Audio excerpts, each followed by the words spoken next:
बच्चों, हम लोग पढ़ रहे हैं संस्थाओं का कामकाज, और संस्थाओं के कामकाज के अंतर्गत आज हम लोग अध्ययन करेंगे मंत्रिपरिषद के बारे में।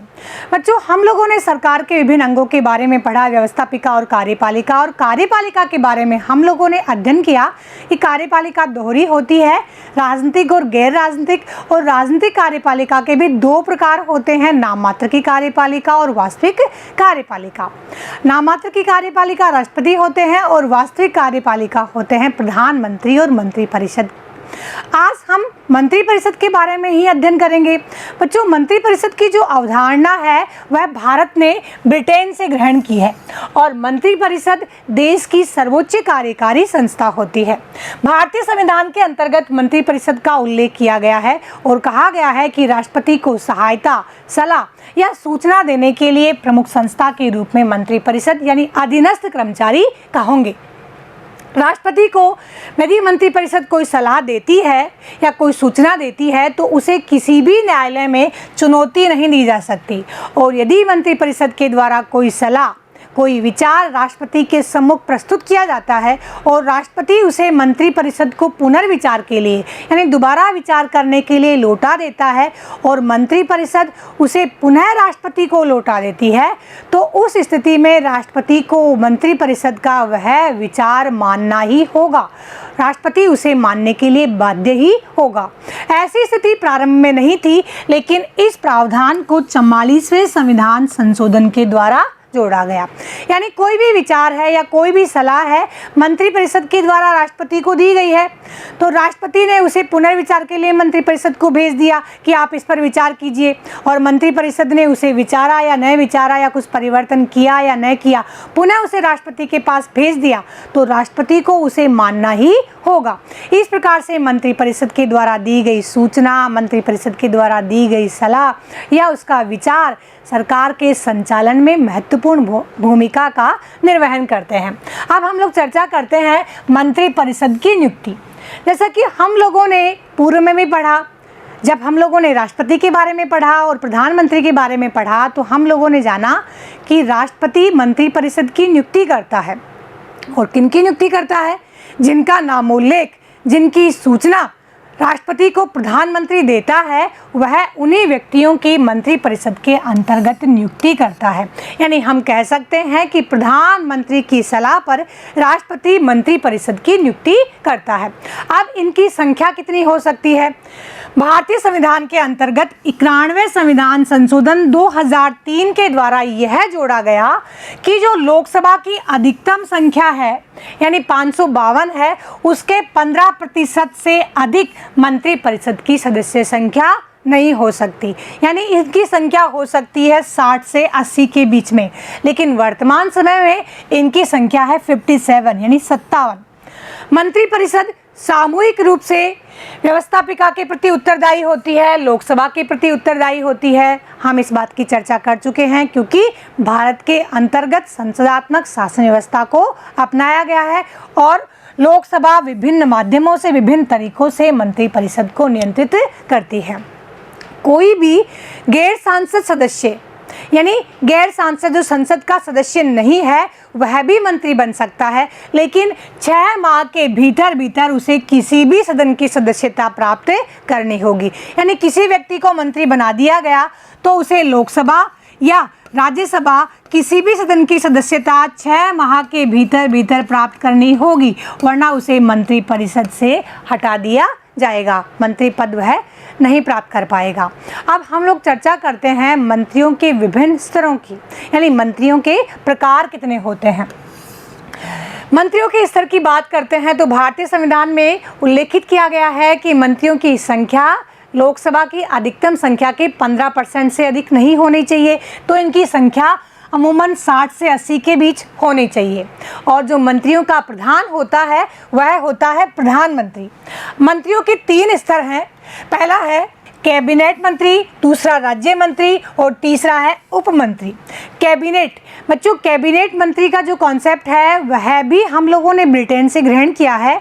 ब्रिटेन में जब राजतंत्रात्मक शासन प्रणाली थी तो राजा कुछ विशिष्ट व्यक्तियों से चर्चा या मंत्रणा किया करता था शासन व्यवस्था के संदर्भ में, तो उन व्यक्तियों को वह एक विशिष्ट कैबिन में बिठाकर चर्चा करता था और धीरे धीरे इसका नाम कैबिनेट पड़ गया। उसी परंपरा को हमने अनुसरण किया है। तो हमारे यहाँ विशिष्ट विभागों के, महत्वपूर्ण विभागों के जो मंत्री होते हैं उन्हें कैबिनेट मंत्री कहा जाता है। ये देश की प्रमुख नीति निर्धारण करने का कार्य करते हैं। इनकी संख्या लगभग 25 के आसपास होनी चाहिए और वर्तमान में इनकी संख्या है 24। दूसरा है राज्य मंत्री। राज्य मंत्रियों के दो प्रकार होते हैं, एक होते हैं राज्य मंत्री और दूसरा होते हैं स्वतंत्र प्रभार राज्य मंत्री। राज्य मंत्री होते हैं, उनका प्रमुख कार्य होता है कैबिनेट की सहायता करना, यानी वे कैबिनेट के मंत्रियों की सहायक के रूप में कार्य करते हैं। स्वतंत्रता पूर्वक उनके पास कोई विभाग नहीं होता। इनकी संख्या वर्तमान में 9 है। और दूसरे होते हैं स्वतंत्र प्रभार के राज्य मंत्री, जिन्हें कोई छोटा विभाग यानी कम महत्वपूर्ण विभाग दे दिया जाता है और इनकी संख्या वर्तमान में है 24 यानी 24। यानी 24 कैबिनेट मंत्री हैं, 9 राज्य मंत्री कैबिनेट के सहायक हैं वे हैं और 24 स्वतंत्र प्रभार वाले राज्य मंत्री हैं। तीसरा जो मंत्रियों का स्तर है उसमें है उप मंत्री। उप मंत्री दोनों स्तर के मंत्रियों की यानी कैबिनेट मंत्रियों की और राज्य मंत्रियों की सहायता करने का कार्य करते हैं।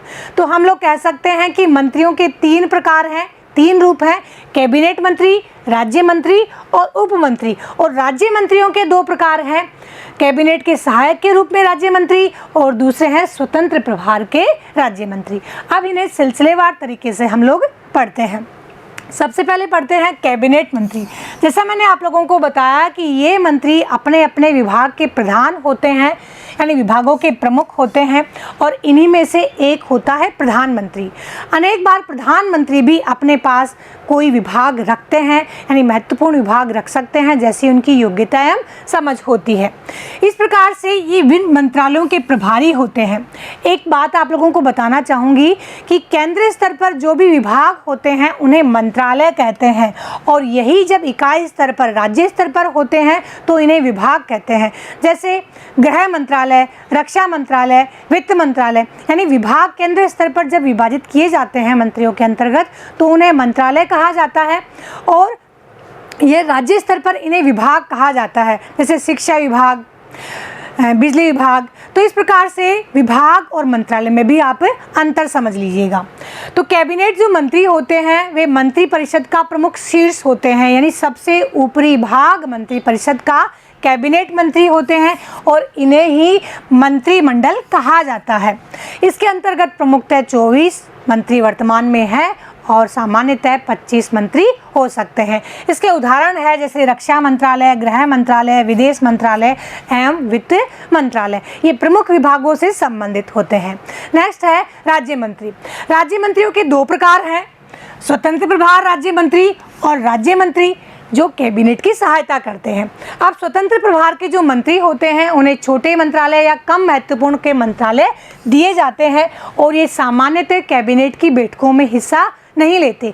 यदि किसी विशेष सूचना या कार्य के लिए आमंत्रित किया जाता है तब ये कैबिनेट की बैठकों में भाग ले सकते हैं। नेक्स्ट, राज्य मंत्री जो कैबिनेट की सहायता करते हैं वह कैबिनेट के मंत्रालयों के अधीन ही कार्य करते हैं और उस कैबिनेट मंत्री के सबऑर्डिनेट के रूप में कार्य करते हैं। नेक्स्ट है उप मंत्री। उप मंत्री कैबिनेट मंत्री और राज्य मंत्री दोनों स्तर के मंत्रियों की सहायता करते हैं। ये स्वतंत्रता पूर्वक कार्य नहीं करते और प्रशासनिक कार्य भी इनके द्वारा संपादित किए जाते हैं। नेक्स्ट है सचिव। जो ये सचिव होते हैं वे विभिन्न मंत्रालयों के अंतर्गत सिविल सर्वेंट्स होते हैं, यानी नौकरशाह होते हैं, क्योंकि ये अपने विषय में पारंगत होते हैं, विषयों के विशेषज्ञ होते हैं। अतः विभिन्न मंत्रियों को ये सलाह देने का कार्य करते हैं। विभिन्न योजनाएं बनती हैं, नीतियां बनती हैं, नियम बनते हैं, वे इन विशेषज्ञों की सलाहों के आधार पर ही बनते हैं। जैसा कि हम लोग भारत के अंतर्गत देखते हैं कि बहुत से मंत्री ऐसे होते हैं जो तो बहुत ही कम पढ़े लिखे होते हैं, उन्हें इस प्रकार के प्रभार दे दिए जाते हैं, इस प्रकार के मंत्रालय दे दिए जाते हैं जिनके बारे में उनकी कोई समझ नहीं होती। तो उन सब विभागों के लिए नियम बनाने का कार्य, नीतियां बनाने का कार्य प्रमुखतः इन सचिवों के द्वारा ही किया जाता है, क्योंकि ये अपने विषय के विशेषज्ञ होते हैं, पारंगत होते हैं, परफेक्ट होते हैं। अतः इनके द्वारा तैयार किए गए ढांचे के आधार पर ही उस मंत्रालय के द्वारा कार्य किया जाता है। तो कैबिनेट के मंत्री होते हैं, उन्हें सलाह देने का कार्य, उन्हें विचार देने का कार्य वरिष्ठ और विशिष्ट नौकरशाहों के द्वारा किया जाता है। वो बैठते हैं, वह होता है कैबिनेट सचिवालय। कैबिनेट सचिवालय का प्रमुख कार्य इन विभिन्न विभागों के मध्य समन्वय बनाए रखने का कार्य होता है और इन विभिन्न विभागों की कार्य और नीतियों को प्रैक्टिकल रूप, व्यवहारिक रूप देने का कार्य इनका होता है। अब हम लोग बात कर रहे हैं, बहुत ही इम्पोर्टेंट चीज़ है, बहुत इम्पोर्टेंट टॉपिक है, वह है मंत्रिपरिषद और मंत्रिमंडल के मध्य क्या अंतर होता है। बहुत बार बच्चे कंफ्यूज हो जाते हैं कि मंत्रिपरिषद और मंत्रिमंडल क्या एक ही है, और यदि अलग है तो दोनों में क्या अंतर है। हम इसी के बारे में चर्चा कर रहे हैं। बच्चों, आप लोगों के सामने जो सर्कल दिखाई दे रहे हैं, एक है मंत्रिपरिषद से संबंधित और दूसरा है मंत्रिमंडल से संबंधित। मंत्रिपरिषद वह समूह है जो मंत्रिमंडल से बड़ा होता है। इसके अंतर्गत प्रधानमंत्री, कैबिनेट मंत्री, राज्य मंत्री, उप मंत्री शामिल होते हैं, यानी विभिन्न स्तरों के मंत्री इसके अंतर्गत शामिल होते हैं। वह होता है मंत्रिपरिषद, यानी प्रधानमंत्री से लेकर उप मंत्री तक जिस समूह में शामिल होते हैं वह मंत्रिपरिषद होता है। यानी विभिन्न स्तर के मंत्री जिस समूह में होता है वह मंत्रिपरिषद होती है। नेक्स्ट है मंत्रिमंडल। मंत्रिमंडल मंत्रिपरिषद का छोटा समूह, शीर्ष समूह होता है जिसमें केवल प्रधानमंत्री और कैबिनेट मंत्री ही शामिल होते हैं। तो नेक्स्ट टाइम जब भी आप इन शब्दों का प्रयोग करें तो बहुत ही इत्मीनान से और सोच के कीजिएगा कि मंत्रिपरिषद और मंत्रिमंडल में अंतर होता है।